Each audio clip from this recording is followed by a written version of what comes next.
नमस्कार. मी अचानक लाईव्ह आलेली आहे आणि मी दोनदा आधी येऊन गेले आणि मी कारण सांगितलं होतं की मी मोबाईल घेतला आणि लक्षात आलं की स्पेस नाही आणि मी तयार झाले होते. म्हणलं आता हे वाया नाही घालवायचं, तर बोलायचं आणि डोक्यात मुख्य म्हणजे विषय सगळा तयार होता, तर ते बोललं गेलं पाहिजे म्हणून मी लाईव्ह आले आणि ते बरं झालं, कारण व्हिडिओ खूप मोठा होऊ शकला असता. असा विषय आहे की सुचतं कसं. मला आजकाल ना अनेक जण भेटल्यानंतर विचारतात की अगं तुला सुचतं कसं, कसं बाई सुचतं तुला, म्हणजे हेच वाक्य तुम्ही वेगवेगळ्या टोनमध्ये म्हणून पाहू शकता. तर इतक्या प्रकारे असं हे विचारलं जातंच मला अनेक वर्ष. पण त्याचबरोबर सुचण्यासाठी काय करावं असाही प्रश्न आजकाल येतो आणि मला असं वाटलं की याचं उत्तर मी बऱ्यापैकी देऊ शकेन, माझ्या अनुभवावर आधारित अर्थात. थोडंसं विश्लेषणात्मक आहे, पण सोप्या पद्धतीने सांगायचा प्रयत्न करते. तर आता मी माझी थोडक्यात ओळख देते. माहिती असेल सगळ्यांना, म्हणजे जे माझ्याशी जोडले गेले आहेत त्यांना माहिती असेल. मी रुचा सत्ते.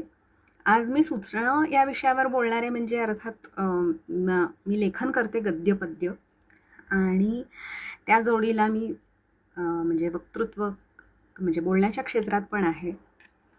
तर निवेदन म्हणा, व्याख्यान म्हणा, कविता सादरीकरण असेल, तर असेही कार्यक्रम चालू असतात.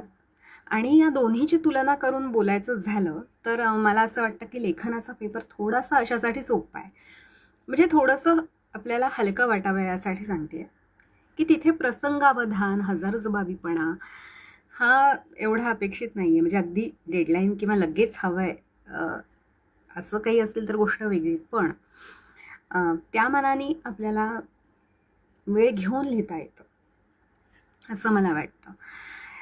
आणि दुसरं म्हणजे तयार होणं वगैरे या पण कटकटी नसतात.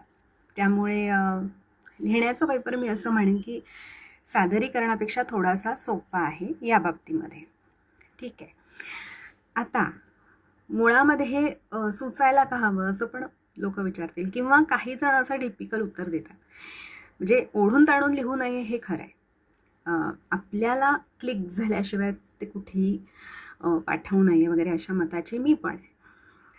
पण म्हणून 6-6 महिने कविता सुचलीच नाही, एकही ओळ लिहिली नाही, तर असं होऊ शकतं.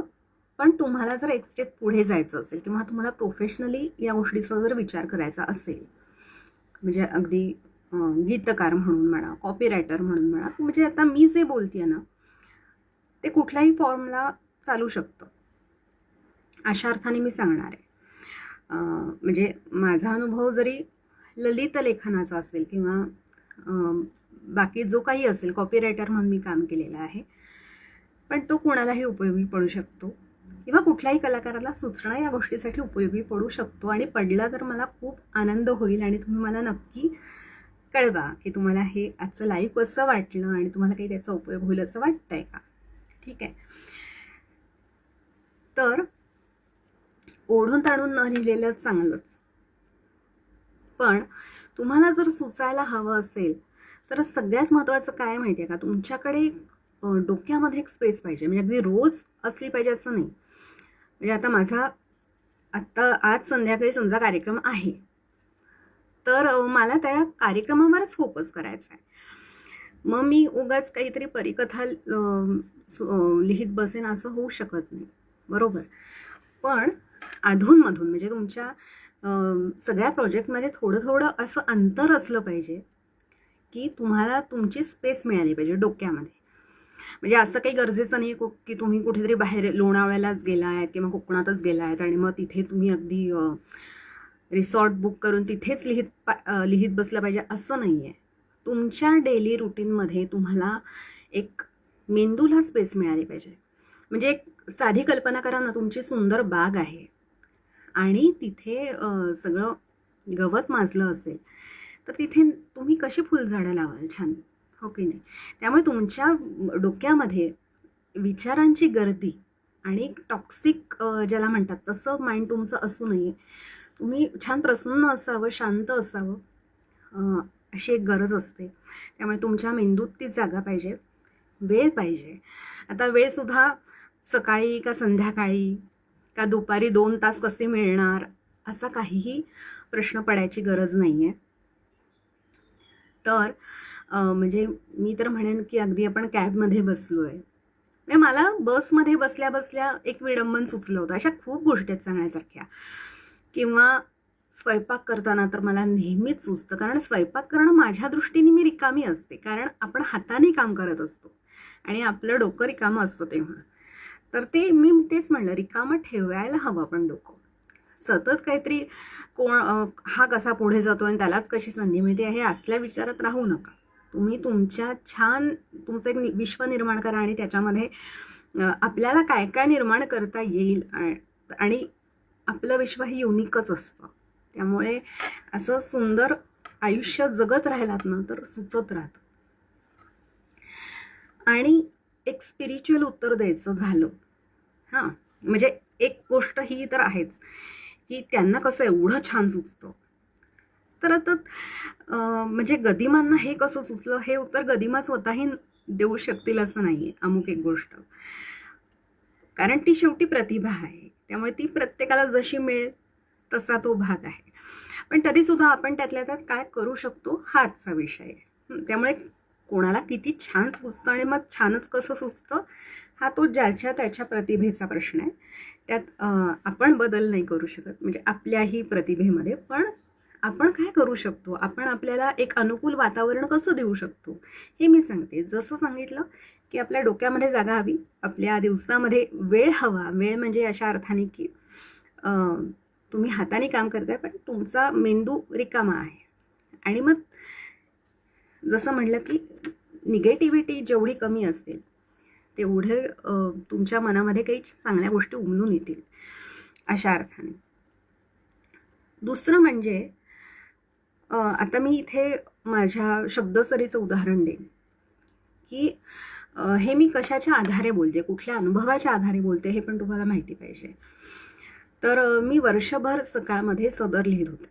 सुरुवातीला मलाही दडपण आलं होतं, कसं सुचणार, म्हणजे विषय सुचण्यापासनं सगळं असतं ना आपल्यासमोर, की विषय नाही सुचला तर किंवा काय लिहायचं हे नाही सुचलं तर, सुरुवातच नाही सुचली तर, असे विचार मनात येतात पहिल्यांदा. पण मी स्वतःला हे सांगितलं, हे थोडंसं मी म्हणलं ना स्पिरिच्युअल वाटेल, पण मी म्हटलं ज्या अर्थी माझ्यासमोर ही संधी आलेली आहे त्या अर्थी देवाला हा विश्वास आहे की मी करू शकेन.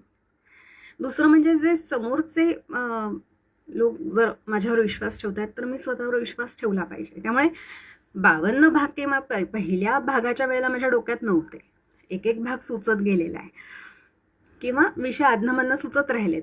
पण एकदा तो म्हणतात ना स्वतःला सोपवून द्यायचं, मग त्याला तुम्ही देव म्हणा, त्याला परमेश्वर म्हणा, अंतर्मन म्हणा, की हे होणार आहे. दर रविवारी माझा लेख येणार आहे हे मी स्वतःला सांगितलं होतं. मग तो लेख येण्यासाठी तो त्याच्या आधी तुम्हाला पाठवावा लागतो. ठीक आहे, अमुक दिवशी अमुक वाजायच्या आत तुम्हाला तो पाठवायचा लेख.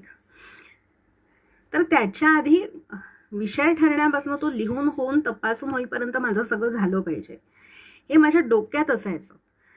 पण म्हणून मी कोरे कागद आणि पेन किंवा आपला टॅब घेऊन बसली आहे आणि आता विचार करते आणि मग सारखं काहीतरी डिलीट करते, असं काहीही केलेलं नाही मी. असं काही वेळ ठरवली नव्हती आणि मग अचानक विषय सुचायचा आणि मग सुरुवात झाली की 1.5-2 तासाच्या आत ते लिहून झालेलं असायचं. आता हे कसं घडलं हे मीही नाही सांगू शकत, पण म्हणतात ना कुठेतरी श्रद्धा पाहिजे, विश्वास पाहिजे, तर हे होतं. मला माहिती असायचं की मी पाठवणार आहे लेख वेळेच्या आत. कधीही असं नाही झालं की थांबा ना सर थोडा, असं नाही झालं कधी. तर हा आपल्याला विश्वास अनुभवातनं यायला लागतो आणि ज्या अर्थी तुमच्याकडे संधी येते त्या अर्थी तुमच्यामध्ये तेवढी क्षमता असल्याशिवाय ती येत नाही. त्यामुळे हा एक श्रद्धा, एक विश्वास कुठेतरी असणं गरजेचं आहे हे मी अनुभवातनं सांगते. की तुमच्यासमोर जेव्हा डेडलाईन असते अशा वेळेला, कॉपी रायटिंगच्या बाबतीत पण मी तुम्हाला सांगेन, मी जॉब जेव्हा केला तर फोन यायचा क्लायंटचा आणि त्यांना बदलून काहीतरी हवं असायचं. सर म्हणायचे लवकर इथे दुसरा शब्द सांग, अरे दुसरा शब्द सांग, आणि तो सुचायचा. तर हे घडतं. म्हणजे आता म्हणजे इथे हा पण भाग आहे की मी लेखिका आहे म्हटल्यानंतर लिहिणं हा माझा धर्म आहे, मग ते मला सुचतं. तो माझा सहज स्वभाव झाला पाहिजे असं कुठेतरी बॅक ऑफ द माइंड, म्हणजे हा अहंकार नव्हे, हा तो आत्मविश्वास आपोआप येणं गरजेचं आहे. तर हे मी आपल्याला नक्की सांगू शकते. बरं, वाचन केलं पाहिजे, श्रवण केलं पाहिजे हे तर अनेक जण सांगतील किंवा एक आडाखा बांधतील किंवा अंदाज करतील की हां हे केलं पाहिजे बरं का. पण मी तुम्हाला याच्या बाबतीत असं सांगेन की एकच लेखक घेऊन बसले, एकच वक्ते म्हणजे एकाच वक्त्याचं ऐकत राहिलो आपण, मग काय होतं, तर त्या वक्त्यानं असे असे हातवारे करतात, मग मी पण तसे करणार. किंवा ती निवेदिका ना अशी अशी लाडिक बोलते, मग मी पण लाडिकच बोलणार. असं करायची गरज नाही आहे. तर तुमची तुम्हाला आयडेंटिटी पाहिजे की नाही. तसंच लेखनाच्या बाबतीत आहे की हे ना कवितेने सुरुवात करते बरं का नेहमी. मग असं काही गरजेचं नाही आहे. तुम्ही स्वतःला असं मुक्त सोडा, लिहित राहा, म्हणजे वाचत राहा, ऐकत राहा, हे तर पाहिजेच. पण आपले डोळे आणि कान कायम उघडे पाहिजे. म्हणजे पुस्तकं तुम्ही वाचाच, पण माणसं वाचा, अनुभव वाचा, असं मी नेहमी सांगते कार्यशाळांमधून सुद्धा, की तुम्हाला तिथे काहीतरी सुचू शकतं. एखादा तुमचा स्वतःचा अनुभव, म्हणजे तो वाईट अनुभव असला तरी तुम्हाला लेखनासाठी खाद्य पुरवू शकतो, त्यामुळे तो त्याचा फायदा आहे. अशा प्रकारे तुम्ही त्याच्याकडे पाहू शकता, त्यामुळे तिथून तुम्हाला भरपूर मिळू शकतं. म्हणजे मी आत्ता काही छंदवृत्त या गोष्टींमध्ये किंवा शैली वगैरे या गोष्टीत जात नाही आहे, पण तुम्हाला सुचण्यासाठी कुठून कुठून काय काय मिळू शकतं हे मी सांगते. की तुमची श्रद्धा पाहिजे, तुमच्याकडे वेळ पाहिजे, तुमच्याकडे आत्मविश्वास पाहिजे, तुमच्या मनामध्ये जागा पाहिजे, आणि ते रोजच असलं पाहिजे असंही नाही आहे, पण म्हणून वर्ष वाट पाहायला लागावी असंही नाही आहे. हां, तर कुठेतरी या सगळ्यामध्ये आपण बॅलन्स आणण्याचा प्रयत्न करतोय.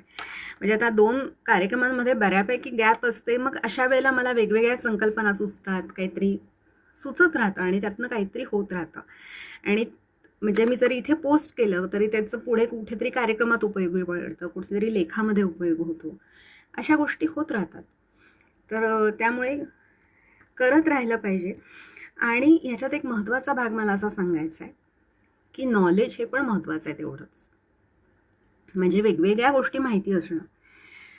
म्हणजे एखादा आयुर्वेदिक डॉक्टर असेल, पण त्याला त्याचा विषय छान शैलीमध्ये मांडता आला तर तो आयुर्वेदाचं चांगलं पुस्तक लिहू शकतो असं मला वाटतं. त्यांनी छान उदाहरणं दिली, त्यामुळे तो काही साहित्यिक नाही आहे, पण म्हणून तो लेखक होऊ शकत नाही असं नाही आहे. म्हणजे साहित्यिक असूही शकतो, नाही असं नाही म्हणते मी, पण आयुर्वेदावरती समजा बोलायचं आहे, आपण पॉडकास्ट ऐकत असतो किंवा आयुर्वेदावर लेखन करायचं आहे, तरी ती शैली छान असेल तर त्याचा कुठेही उपयोग होतो, म्हणजे कोणालाही उपयोगी पडू शकतं अशा गोष्टी. तर नॉलेजच्या बाबतीत तर मी परत एकदा गदिमांचंच उदाहरण देईन. का सांगते, गीता रामायण सगळ्यांना माहिती आहे म्हणून मी त्यांचं उदाहरण देते की आता गीता रामायण लिहायचं आहे, तर गदिमांची प्रतिभा, अलौकिक प्रतिभा ती तर तिथे आहेच. बरं, प्रतिभा आहे, पण शब्द संपदा नसेल तर कसं चालेल. त्यामुळे शब्द संपदा सुद्धा अशी ओतप्रोत आहेच आहे.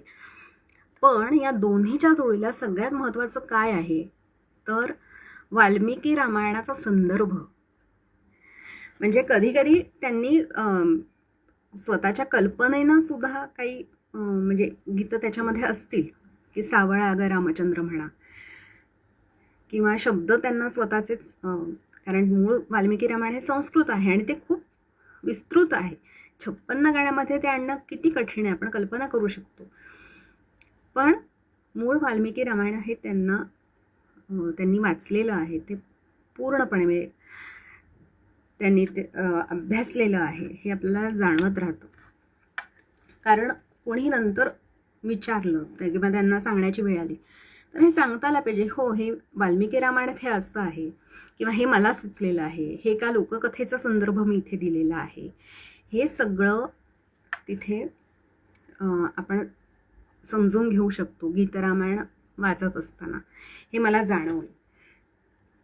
आता अजून 2-3 गोष्टी आपण अशा करू शकतो की आपल्याला सुचण्यासाठी काही तांत्रिक बाबी आपण ह्याला म्हणू शकतो. तर त्या काय आहेत त्या पण मी तुम्हाला सांगते. की स्वतःला टास्क देणं हे करता येईल. म्हणजे एखादा उपक्रम हाती घ्यायचा, एखादा संकल्प करतो ना आपण की अगदी रोज डायरी लिहिणं. समर्थांनी सांगितले दिसा माझी काहीतरी लिहावे. तर मी रोज डायरी लिहिणार. मग एखादा अनुभव काहीतरी छान घडलेलं असतं किंवा काहीतरी अनुभव घेतलेला असतो, तो मी कसा रंगवू शकते. पण तुम्ही डायरी लिहा, ब्लॉग लिहा, काहीही लिहा, हे पण असू शकतं. किंवा एवढा वेळ नसेल तुमच्या प्रोफेशननुसार तर तुम्ही नवरात्र म्हणा किंवा मी दिनविशेषांना लिहित जाईन, किंवा कोणाचे स्मृतिदिन असतात, जन्मदिन असतात, जन्मशताब्दी असते, तर तुम्ही स्वतःला, किंवा गणपतीचे 10 दिवस असतात, तर मी रोज काहीतरी लिहीन, हे तुम्ही ठरवू शकता. स्वतःला टास्क देऊ शकता. आणि माझी सदर लेखनाला काय एकदम म्हणजे मी सदरच लिहिलं असं नाही झालं ना. मी पण अशातूनच सुरुवात केली होती की स्वतःलाच सांगायचे की नवरात्रीचे 9 दिवस. आता माझा सादरीकरणावर भर असल्यामुळे मी व्हिडिओ वगैरे केले असतील, पण मी लेखनाचं सुद्धा केलेलं आहे की 9 दिवस 9 रंगांवर मी कविता केल्या होत्या. चारोळ्या असतील त्या भले, पण त्याने एक चालना मिळत राहते. आणि समजा काही जणांचं असं असतं की स्वतःचे संकल्प नाही पूर्णत्वाला जात, तडीच नाही नेता येत, असं पण असू शकतं. व्यक्ती तितक्या प्रकृती असतात की नाही, तसं आहे. तर उपक्रमात सहभागी व्हा. आता कितीतरी व्हॉट्सॲप ग्रुप्स असतात, फेसबुकवर असतात, उपक्रम चालू असतात, स्पर्धा असतात. तर त्यासाठी म्हणजे अगदी उखाण्यांपासनं विविध प्रकारच्या गोष्टी असतात किंवा विषय दिलेले असतात की यावर लिहा, यावर बोला. विचारांना चालना मिळते. म्हणजे माझी पण सुरुवात अशीच कुठेतरी झाली आणि हे ठरवून नाही केलेलं, हे घडत आलेलं आहे. पण माझं भाग्य येते की मी ऑर्कुटवर ॲक्टिव्ह होते आणि मी तेव्हा कॉलेजमध्ये वगैरे असेल, आणि त्या काळात काव्यांजली वगैरे असे ग्रुप होते 1-2. तर त्याच्यावर एक शब्द द्यायचे, कधी ओळ द्यायचे, कधी विषय द्यायचे, आणि मग त्यावर लिहायचं. मग ते असं ठरवून लिहिता येतं का वगैरे, तर पण त्यातनं चालना मिळायची. ते तेवढं कधी प्रत्येक वेळेला छान असेल असं नाही, पण शेवटी आता जेव्हा आपण गीतकारांच्या वगैरे आठवणी ऐकतो, वाचतो, तेव्हा ती एक प्रकारची कारागिरी आहेच आहे. पण तुमच्याकडे प्रतिभेची देणगी असेल तर, आणि तुम्हाला सुचत असेल तर ते तुमच्याबरोबर ती कायम असावी आणि त्यातनं काहीतरी छान उमलून यावं आणि त्याचा इतरांना सुद्धा लाभ व्हावा. आणि ते अगदीच स्वांत सुखाय सुद्धा म्हणता, आम्ही आमच्या पुरतं लिहितो, आनंदासाठी लिहितो, स्वतःही आनंद घ्या. पण मला असं म्हणायचं की तो जर विचार खूप चांगला असेल आणि इतरांना त्यातनं मोटिव्हेशन मिळत असेल तर तो तुम्ही इतरांपर्यंतही पोचवा. आणि शक्य असेल तर सादरीकरणापर्यंत सुद्धा जा. मग ते अभिवाचन असेल किंवा तुम्ही कविता सादर करणं असेल, व्हिडिओ करणं असेल, तर अगदीच तुम्ही, म्हणजे मी हा पुढचा अजून टप्पा सांगते, तर तिथपर्यंतही जा. आणि सुचण्यासाठी स्वतःच्या, मी म्हटलं तसं, मनाच्या जमिनीची मशागत अशी छान करा. आणि मला असं वाटतं आत्तापुरतं मी बऱ्यापैकी मला जे सुचलं होतं ते मी तुमच्याशी शेअर केलं आहे. मला इथे काही कॉमेंट वगैरे दिसला नाहीत, काही लाईक्स वगैरे दिसले.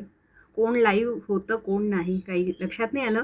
पण हा व्हिडिओ तुम्ही नंतर पाहाल तेव्हा नक्की खाली कॉमेंट करा. आणि तुम्हाला अजून कशावरती लाईव्ह हवं आहे किंवा कशाविषयी काही विचारायचं आहे, काही उत्तरं हवी आहेत, तर मला जरूर कळवा. मी माझ्या परीनं नक्कीच प्रयत्न करेन आणि त्याचा तुम्हाला उपयोग झाला तर मला खूप खूप खूप आनंद होईल. तर भेटत राहूया. नमस्कार.